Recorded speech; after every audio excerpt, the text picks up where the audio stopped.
Die große Illusion wird dem Besucher eine Bilderwelt vor Augen führen, die für ihn vollkommen unbekannt ist, die er so in dieser Buntheit und in dieser Wirklichkeitstreue und dieser Lebendigkeit überhaupt noch nie gesehen hat.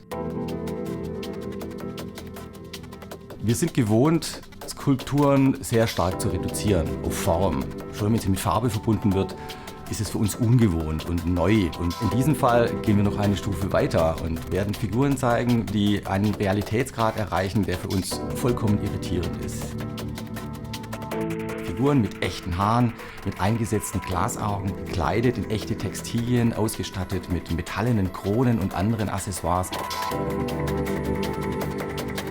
Skulpturen, die uns eine vollkommen fremde Welt entführen und uns zeigen, was das Medium Skulptur viele Jahrhunderte, viele Jahrtausende eigentlich ausgemacht hat.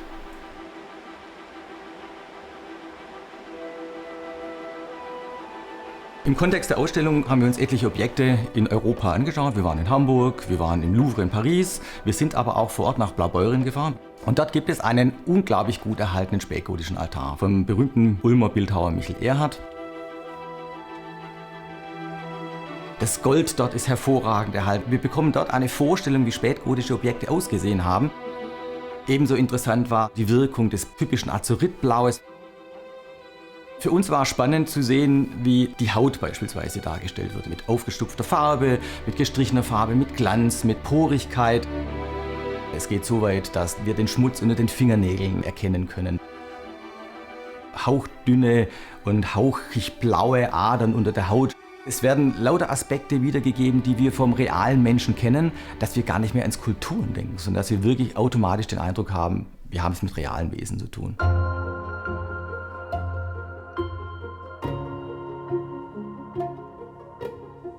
Die veristische Gestaltung von Skulptur hat Ursachen. Zum einen ist es ein Grundbedürfnis des Menschen, sich so authentisch wie möglich zu gestalten und darzustellen.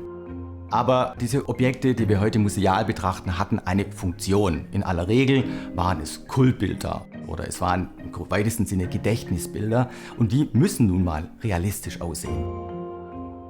Je realistischer so ein Kultbild oder so ein Andachtsbild gestaltet war, desto größer war auch die Ausstrahlung, die Bildmacht, die es entwickeln konnte auf den Betrachter. Wir versuchen ja ein ganz breites Spektrum zu zeigen und wir zeigen natürlich Hyperrealisten, zeitgenössische Künstler, angefangen bei John de Andreas famosem Frauenakt, Bronze, bemalt, Dorn Hensens kleinem Jungen aus Rotterdam, aus Kunstharz, haben aber auch ganz aktuelle hyperrealistische Künstler wie Ron Mueck mit seinem Man in a Sheet, einer ganz kleinen, aber unglaublich präsent wirkenden Figur. Und so bildet sich ein großer Reigen, eine große Brücke von der Antike, von 3000 vor Christus, von alten Mesopotamien bis in die Gegenwart. Und diese Objekte sollen einen guten Einblick geben in die Möglichkeiten der technischen Realisierung von Verismus, von Wirklichkeit, von Naturalismus, Realismus, wie man es immer nennen möchte.